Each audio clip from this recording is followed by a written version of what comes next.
Hello friends, स्वागत है आप सभी का आपके अपने यूट्यूब चैनल ग्रामर मास्टरमाइंड में। ग्रामर की आज की सीरीज में दोस्तों हम सीखने वाले हैं पार्ट्स ऑफ स्पीच के बारे में। दोस्तों, किसी भी भाषा को सीखने के लिए उसकी बारीक से बारीक चीज़ आपको पता होनी चाहिए, तभी आप उसे सही से लिखना, सही से बोलना और सही से पढ़ना आपको आएगा। अगर आप उसके हर पहलू को, हर चीज़ को समझते हैं, तभी आप उसमें जो है परफेक्ट होंगे भी। तो इसी चीज़ को लेकर दोस्तों आज की हमारी वीडियो है पार्ट्स ऑफ स्पीच को लेकर। तो चलिए चलते हैं हम पार्ट्स ऑफ स्पीच की तरफ। दोस्तों, पार्ट्स ऑफ स्पीच क्या होता है? एक सवाल बनता है कि भाई हम अगर ये चीज़ पढ़ रहे हैं, तो ये पार्ट्स ऑफ स्पीच होता क्या है? तो पार्ट्स ऑफ स्पीच मैं आपको बता दूं, a part of speech is a category that describes the role a word plays in a sentence. Parts of speech एक ऐसी कैटेगरी है जो डिस्क्राइब्स करती है the role a word plays in a, कि एक वाक्य में एक शब्द का क्या अहम भूमिका है, किसी वाक्य में किसी शब्द की क्या अहम भूमिका है, उसके बारे में हमें पार्ट्स ऑफ स्पीच बताता है।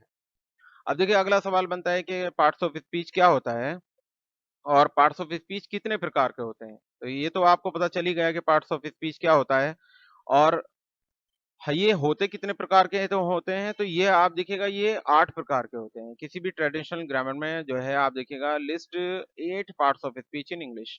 मोस्ट जो ट्रेडिशनल ग्रामर्स हैं उनमें पार्ट्स ऑफ स्पीच को 8 प्रकार से डिस्क्राइब किया गया है, जिसमें noun, pronoun, verb, adjective, adverbs, preposition, conjunctions and interjections, इसके बारे में बताया गया है। तो हमारी आज की क्लास जो दोस्तों होने वाली है वो है नाउन्स को लेकर। पहले हम आज सबसे पहले हम नाउन को जानेंगे और नाउन को जानने के बाद उसके बाद हम उसका क्लासिफिकेशन करेंगे, उसको किस तरीके से कितने भागों में नाउन के कितने प्रकार होते हैं उसके बारे में समझेंगे उसके एग्जाम्पल सहित। तो चलिए चलते हैं हम अपने इस टॉपिक नाउन्स की तरफ। दोस्तों, आप अपनी पिछली कक्षाओं में पढ़ चुके होंगे, जब आप कक्षा 6, 7, 8 में होंगे तो आपको ये हिंदी में भी पढ़ाया गया होगा कि संज्ञा, एक शब्द होगी संज्ञा, आपने पढ़ी होगी। तो देखिए संज्ञा को इंग्लिश में क्या कहते हैं? उसे नाउन्स कहते हैं, नाउन कहते हैं। तो नाउन क्या होता है? अब सवाल उठता है कि नाउन क्या होता है? इंग्लिश में क्या होता है नाउन? जिस तरह से हमने हिंदी में अगर हमने संज्ञा पढ़ी तो ऐसी है इंग्लिश में नाउन है। तो a noun is a word that refers to a person, place और थिंग। तो नाउन क्या होता है? नाउन किसी व्यक्ति, वस्तु या स्थान के नाम को नाउन कहते हैं। जैसे मान लीजिए ये एक व्यक्ति है, ये राम समझ लीजिए, राम इज रीडिंग, तो ये राम ये शब्द जो है ये हमारा नाउन हो गया। She has a pen, pen के बारे में बताया गया कि उसके पास एक पेन है, तो यहाँ पेन शब्द है वो नाउन हो गया। I will go to Delhi, मैं दिल्ली जाऊँगा, तो यहाँ पर ये देखिएगा प्लेस, यानी ये प्लेस के बारे में बता रहे हैं, तो दिल्ली एक जगह का नाम है, यानी कि हमारे देश की राजधानी है। तो ये प्लेस का नाम हुआ तो दिल्ली, तो यहाँ देखिएगा ये हमारा जो है नाउन हुआ। दिस इज़ अ कार, ये कार है, कार एक वस्तु है यानी एक चीज़ है, तो ये हमारा ये कार शब्द जो हुआ ये नाउन हुआ। अब सवाल उठता है कि जब ये सारे ही इस तरह से नाउन हैं, तो फिर हमको ये हम कैसे पहचानें कि मतलब कौन-सा नाउन क्या है और कैसे है और उसकी क्या कौन से प्रकार का है? तो इसके लिए हम देखिए आगे चलते हैं। ये तो अभी हमने समझ लिया कि नाउन क्या है। नाउन है कि किसी व्यक्ति, वस्तु या स्थान के नाम को नाउन अर्थात संज्ञा कहते हैं। अब देखिए इसके क्लासिफिकेशन की तरफ चलते हैं। What are the different types of nouns? अभी देखिए नाउन के भी प्रकार होते हैं। तो there are 5 different types of noun, 5 प्रकार के नाउन होते हैं दोस्तों। जिसमें पहला होता है कॉमन नाउन, दूसरा प्रॉपर नाउन, तीसरा मटेरियल नाउन, चौथा एब्स्ट्रैक्ट नाउन और पांचवा collective nouns.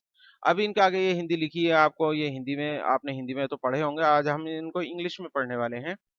Let's take a closer look at each type of noun. देखिएगा दोस्तों, कॉमन नाउन जैसे जिसका मतलब होता है हमारा जातिवाचक संज्ञा।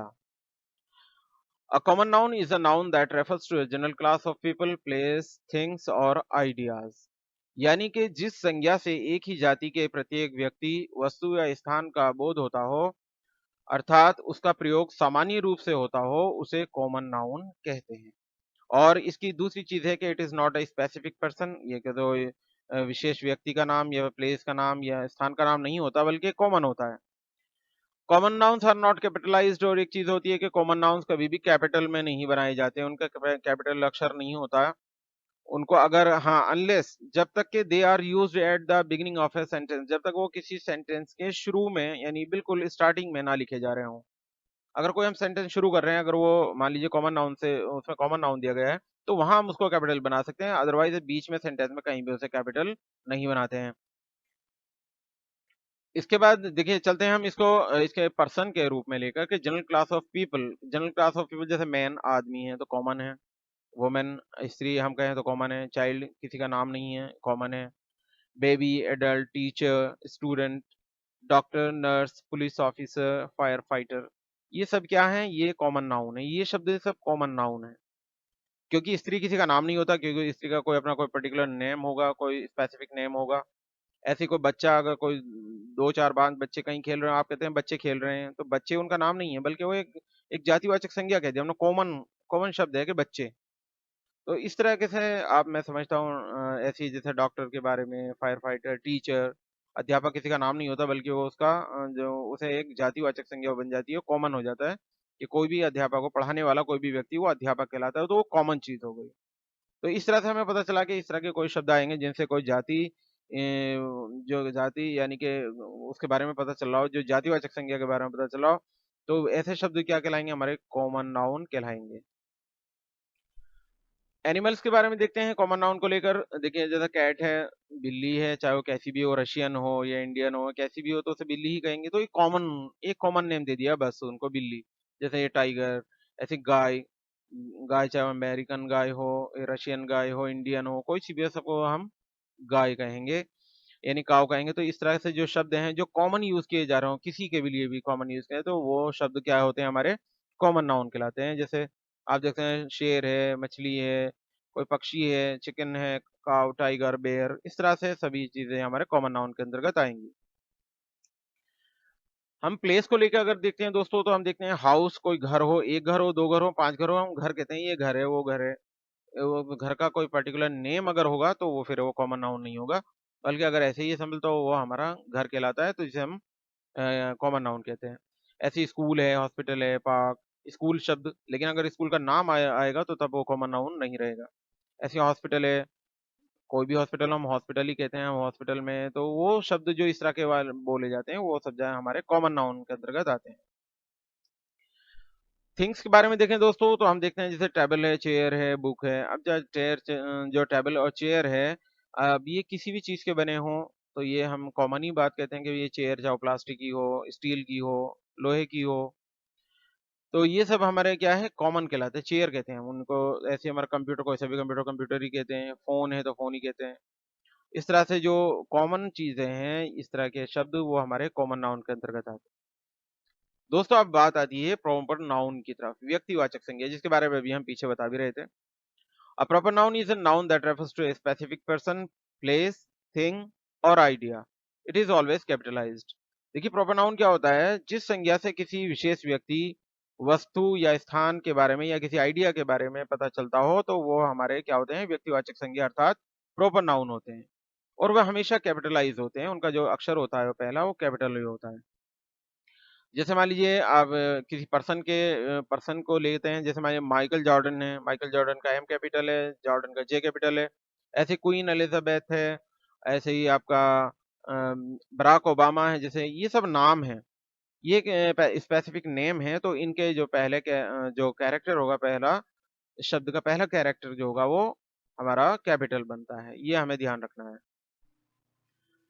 दोस्तों उसके बाद देखते हैं प्लेस को लेकर, प्रॉपर नाउन प्लेस के लेकर क्या कहता है। देखिए जैसे मान लीजिए अगर कोई पर्वत होता, कोई पहाड़ होता, माउंटेन कहलाता, तो वो हमारा कॉमन नाउन हो जाता। लेकिन यहाँ पर माउंट एवरेस्ट, अब यहाँ पर नाम दे दिया गया, इस पर्वत को नाम दिया गया माउंट एवरेस्ट, तो अभी हमारा कॉमन नाउन ना होकर ये हमारा प्रॉपर नाउन हो गया है। ऐसे एफएल टावर है, ये एक टावर है, कोई सिंपल टावर होता तो टावर कहते, लेकिन वो कॉमन नाउन में आता, लेकिन अभी एफएल टावर ही है यहाँ पर, ये प्रॉपर नाउन में आ गया क्योंकि ये इसका एक स्पेसिफिक नेम दे दिया गया। ऐसे ही आप भी जानते हैं ये एक प्लेस है आगरा के अंदर, ये ताजमहल है। ताजमहल का देखिएगा टी कैपिटल है, एम कैपिटल है महल का। यहाँ पर देखिए great wall of China, China की महादीवार है, ग्रैंड कैनियन है। इस तरीके के जो जिनका कोई नाम होगा स्पेसिफिक, कोई चाहे वो जगह हो, तो वहां पर वो हमारा प्रॉपर नाउन होगा। ऐसी थिंग को लेकर देखते हैं हम, देखिए चीजें मोनालिसा, एक पेंटिंग है, इसका नाम ये पेंटिंग है, तो इसे हम पेंटिंग कह सकते हो, कॉमन नाउन में आ जाती।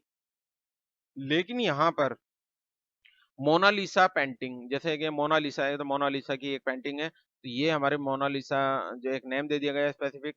ऐसी एक ये मूर्ति है, इसको स्टैचू को ये नाम दे दिया गया स्टैचू ऑफ लिबर्टी। देखिए एल कैपिटल है यहाँ, स्टैचू का एस कैपिटल है, तो ये प्रॉपर नाउन में आते हैं। बिग बैन है, गोल्डन गेट ब्रिज है, ये रहा, इनका एक स्पेसिफिक नाम दिया गया है। जैसे ये कार है, तो अगर कार हम इसी के लिखते हैं, क्योंकि हमारा कॉमन नाउन हो जाता है, क्योंकि कोई सी भी कार कार ही कहलाती है। लेकिन अब उसका कोई स्पेसिफिक नेम दे दिया गया, मर्सिडीज बेंज है जैसे, तो अब यहाँ पर ये मर्सिडीज बेंज जो है वो प्रॉपर नाउन हो गए। मटेरियल नाउन की तरफ चलते हैं दोस्तों। Material noun is a noun that refers to a substance or material out of which things are made. पदार्थवाचक संज्ञा वो संज्ञा होती है, वो नाउन होता है, ऐसी चीज, ऐसे पदार्थ जिससे हम कोई दूसरी चीज बना सकते हैं, वो हमारे मटेरियल नाउन अर्थात हमारे पदार्थवाचक संज्ञा कहलाते हैं। और हमेशा एक चीज याद रखनी है कि मटेरियल नाउन जो होते हैं हमेशा अनकाउंटेबल होते हैं, उन्हें गिना नहीं जा सकता, and found in concrete form, और उनको ठोस अवस्था में पाया जाता है। अब देखिए जैसे मेटल्स हैं, मेटल में क्या क्या चीज, धातुओं में क्या क्या चीज आती हैं, गोल्ड है, सिल्वर है, कॉपर है, आयरन है, एल्युमिनियम, स्टील, इन सब चीजों से दूसरी चीज बनाई जा सकती है, और सब ये ठोस अवस्था में पाई जाती हैं। तो ये हमारी क्या हुई, मटेरियल नाउन हुई। ऐसी वुड्स हैं, ऑक है, ये मतलब वो लकड़ियां हैं जो कि कौन कौन से प्रकार की होती हैं, ऑक है, मैपल है, पाइन है, बिर्च है, सीडर है, मेहोगेनी है, इस तरह की जो लकड़ियां हैं ये हमारी मटेरियल नाउन है, इनसे हम दूसरी फर्नीचर्स वगैरह बनाते हैं। स्टोन्स में अगर आए हम, जैसे पत्थर में, तो मार्बल है, ग्रेनाइट है, सैंडस्टोन है, लाइमस्टोन है, क्वार्ट्ज है, इस तरह के पत्थरों की एक मतलब ये प्रकार है पत्थरों के। तो जिसमें आप जो है आप समझ सकते हैं, ये बड़े पत्थरों से उनसे क्या है दूसरी चीजें बना दी जाती हैं। ग्रेनाइट पत्थर होता है, सैंडस्टोन, लाइमस्टोन, क्वार्ट्ज, ये सब जो हैं इनसे दूसरी चीजें बन जाती हैं। यानी जैसे आप देखा हो कहीं कंस्ट्रक्शन चल रहा है तो अपने घरों में लोग लगवाते हैं, तो ये सब क्या है, मटेरियल नाउन कहलाते हैं। फैब्रिक्स में अगर आप आए तो फैब्रिक्स में कॉटन, वूल, सिल्क, लाइनन, डेनिम, ये सब जो है ये हमारे मटेरियल नाउन है, इनसे दूसरी चीजें यानी कपड़ा बनता है इन सब चीजों से। तो दोस्तों ये था हमारा मटेरियल नाउन को। अब देखते हैं आगे, एब्स्ट्रैक्ट नाउन, जिसे बोलते हैं भाववाचक संज्ञा। अब देखिए भाववाचक संज्ञा क्या होती है। An abstract noun is a noun that refers to a concept of quality that can not be seen, touched और हियर्ड। एब्स्ट्रैक्ट नाउन यानी जिस संज्ञा से किसी के कर्म, गुण या अवस्था का बोध हो रहा हो, तो ऐसे जो हमारे संज्ञा होंगी वो क्या कहलाएंगी, हमारी एब्स्ट्रैक्ट नाउन कहलाएंगी। और उनकी एक खासियत क्या होगी कि उनको देखा नहीं जा सकता, उन्हें टच नहीं किया जा सकता, और उन्हें सुना नहीं जा सकता, बल्कि क्या है, हम उनको महसूस कर सकते हैं, हम उनको फील कर सकते हैं। अभी मान लीजिए ये इस चित्र में अगर आप देखें तो ये यहाँ पर हम देख रहे हैं कि ये अगर हम पूछेंगे यहाँ पर क्या है, तो एक प्रेम की भावना ये चित्र दर्शा रहा है। इस चित्र को देख अगर हम कहें ये क्या है, तो यहाँ एंगर, यहाँ गुस्सा है, हम ही फील कर रहे हैं कि ये गुस्सा कर रहे हैं एक दूसरे पर। यहाँ पर क्या है, यहाँ पर ये मतलब ये लड़ रहे हैं या लड़ाई कर काय के फ्रीडम के लिए, आजादी के लिए, मान लीजिए ऐसे। इन बच्चों की तरफ अगर हम देखें तो हम देखते हैं, हम कहते हैं, ये क्या, ये हैप्पीनेस, ये खुशी की मतलब खुशी इनके चेहरे पर दिख रही है, अर्थात मतलब हम महसूस कर रहे हैं कि ये खुश हैं। ऐसी अगर इस चित्र को अगर हम देखें तो हमें लग रहा है कि ये दुखी है, अर्थात ये सैडनेस वाली बात है। इसको अगर हम देखें तो यहाँ पर हमें फियर यानी डर वाली एक भावना दिख रही है, यहाँ पर हमें हॉप वाली भावना दिख रही है, और ये यहाँ पर ये शांति की, पीस। तो ये चीजें इस तरह के, जिसको ऐसी संज्ञा है जिनको ना तो हम छू सकते हैं, ना हम देख सकते हैं, ना हम उसको सुन सकते हैं, बल्कि सिर्फ उनको फील कर सकते हैं। तो इस तरह के जो संज्ञा आएंगे, इस तरह के जो वर्ड्स आएंगे, वो एब्स्ट्रैक्ट नाउन के अंतर्गत आएंगे। उसके बाद दोस्तों चलते हैं कलेक्टिव नाउन की तरफ। कलेक्टिव नाउन क्या होता है। A collective noun is a noun that names a group of people, animals और थिंग्स। देखिएगा इसमें क्या है, कलेक्टिव नाउन में जिस संज्ञा से समूह का बोध होता है उसे कलेक्टिव नाउन कहते हैं। जैसे ग्रुप ऑफ पीपल का बोध हो रहा हो, कहीं से पता चल रहा हो, तो वो भी हमें collective noun. Animals, group of animals, group of things, तो इस तरह से कोई भी चीजें हम ग्रुप के थ्रू पता चल रही हो तो वो हमारे कलेक्टिव नाउन होंगे। जैसे कि पर्सन्स को लेकर, इन पीपल को लेकर हम देखते हैं ग्रुप ऑफ पीपल, जैसे आता है ए क्राउड ऑफ पीपल, लोगों की भीड़, तो भीड़ शब्द यहाँ पर। एक ग्रुप ऑफ फ्रेंड्स, दोस्तों का एक समूह, तो ग्रुप यहाँ पे क्या है, यानी इकट्ठा जहाँ पर हो रहे हो। अ फैमिली, फैमिली में भी ज्यादा पर्सन ही होते हैं, टीम में भी ज्यादा ही पर्सन होते हैं, तो पीपल को लेकर, तो इस तरह के शब्द जो है हमारे वो कलेक्टिव नाउन के अंतर्गत आएंगे। एनिमल्स में अगर देखते हैं हम तो जैसे ए फ्लॉक ऑफ बर्ड्स, ये शब्द जो है फ्लॉक ऑफ बर्ड्स यानी झुंड, ये जो है हमारा पक्षियों का एक झुंड।